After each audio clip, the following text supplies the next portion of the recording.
Hi friends, అందరికీ నమస్తే. Welcome to our channel. NTR భరోసా కొత్త పెన్షన్లకు మే నెల 5వ తేదీ నుంచి అయితే దరఖాస్తులు అయితే తీసుకోబోతున్నారు. అయితే ఇక్కడ ఇస్తున్నటువంటి కొత్త పెన్షన్లు ఏవంటే 4,000 రూపాయల పెన్షన్ కేటగిరీకి సంబంధించినవి అన్నమాట. కేవలం ఒక కేటగిరీకి సంబంధించి మాత్రమే పెన్షన్లను మే నెలలో దరఖాస్తులను స్వీకరించి 15 రోజుల వ్యవధిలో వాటికి సంబంధించి అప్లికేషన్స్ పూర్తి చేసేసి వెరిఫికేషన్ కూడా కంప్లీట్ చేసేసి జూన్ నెలలో పెన్షన్ అనేది అలాట్ చేయడం జరుగుతుంది ఎలిజిబుల్ అయినటువంటి వాళ్ళకి.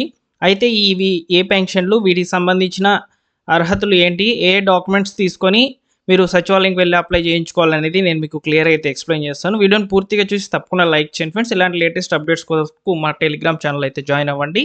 డిస్క్రిప్షన్లో అయితే లింక్ పెడుతున్నాను, తప్పకుండా జాయిన్ అవ్వండి.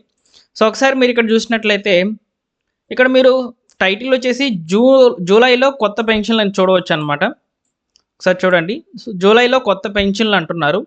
కాకపోతే జూన్ నెలలోనే కొత్త పెన్షన్లు అనేటివి రిలీజ్ కావడం జరుగుతుంది. దీనికి సంబంధించిన ఒక చెక్ బాక్స్ అయితే నేను ఇక్కడ క్లియర్ అయితే మెన్షన్ చేశాను చూడండి. దీంట్లో ఉండే మ్యాటర్ చూడండి ఒకసారి. కుటుంబంలో పింఛన్ తీసుకుంటున్నటువంటి భర్త మరణిస్తే ఆయన భార్యకు జాప్యం లేకుండా పింఛను అంటే స్పౌస్ పెన్షన్ అందించేందుకు ప్రభుత్వం అయితే సంసిద్ధమైంది. 2023 డిసెంబర్ 1 నుంచి స్పౌస్ కేటగిరీ పింఛన్ మంజూరు చేయాలని నిర్ణయించిందనమాట. మేలో దరఖాస్తులు తీసుకుని జూన్ 1 నుంచి పింఛన్ అయితే అందించనున్నారు. ఈ కేటగిరీల్లో దాదాపు 89,778 మంది అర్హులు ఉంటారని భావిస్తున్నారనమాట. ఇక్కడ కేవలము మే నెలలో స్పౌస్ పెన్షన్లు మాత్రమే అప్లికేషన్స్ అనేటివి తీసుకుంటారు. జూలై నెలలో వచ్చేసి రిమైనింగ్ పెన్షన్లు అన్నిటికి సంబంధించి కూడా అప్లికేషన్స్ అనేటివి తీసుకుంటారు అనే దాని మీద ఇక్కడ మరికొంత మ్యాటర్ అనేది ఈ సైడ్ అయితే ఉందన్నమాట. అయితే ఇక్కడ స్పౌస్ పెన్షన్స్ అనేటివి మే నెలలో అప్లికేషన్స్ కనుక తీసుకున్నట్లయితే వీటికి సంబంధించి మీ దగ్గర ఉండాల్సినటువంటి ప్రాపర్ డాక్యుమెంట్స్ గురించి చెప్తాను, నోట్ చేసుకోండి. భర్త మరణించినటువంటి డెత్ సర్టిఫికెట్, రేషన్ కార్డు, ఇక్కడ పెద్దవిడ మీద పెన్షన్ అనేది రాస్తాం కాబట్టి ఆమెకు సంబంధించినటువంటి ఆధార్, అదేవిధంగా పాస్పోర్ట్ సైజ్ ఫోటో. సో ఇవి 4 తీసుకొని వెళ్ళి మీరు సచివాలయంకి వెళ్ళినట్లయితే అప్లికేషన్ అనేది చేస్తారు స్పౌస్ పెన్షన్స్ కింద. సో ఈ స్పౌస్ పెన్షన్లకు సంబంధించి ప్రభుత్వము 2023 డిసెంబర్ 1 నుంచి అని చెప్తుంది కాబట్టి సో 2023 నెలాఖరు నుంచి దాదాపు రీసెంట్గా చనిపోయినా కానీ మీ దగ్గర డెత్ సర్టిఫికేట్ కనుక ఉన్నట్లయితే మీరు ఈ యొక్క పెన్షన్కి అప్లై చేసుకోవచ్చు. సో ఈ పెన్షన్ ద్వారా ప్రభుత్వం 4,000 రూపాయలు ఎత్తిస్తుంది. సో కాబట్టి ఈ రకం పెన్షన్లు మాత్రమే ప్రభుత్వం మే నెలలో అప్లికేషన్స్ అనేవి తీసుకోవడం జరుగుతుంది. ఇక రిమైనింగ్ పెన్షన్స్ అనేవి ఉన్నాయి. సో వాటికి సంబంధించి కూడా జూన్ లేదా జూలైలో వీటికి సంబంధించిన అప్లికేషన్స్ అనేవి జరిపి వాటిని కూడా రిలీజ్ చేయడం జరుగుతుందని తెలుస్తుంది.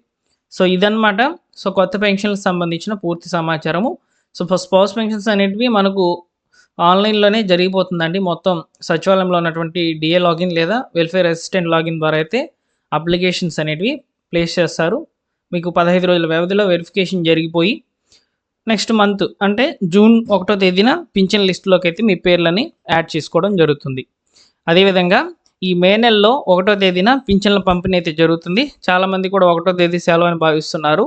మే నెలలో పింఛన్ల పంపిణీ అయితే జరుగుతుంది. 1, 2 తేదీల్లో అయితే పంపిణీ చేస్తారు. పెన్షన్ అమౌంట్ అందరూ కూడా తీసుకోండి.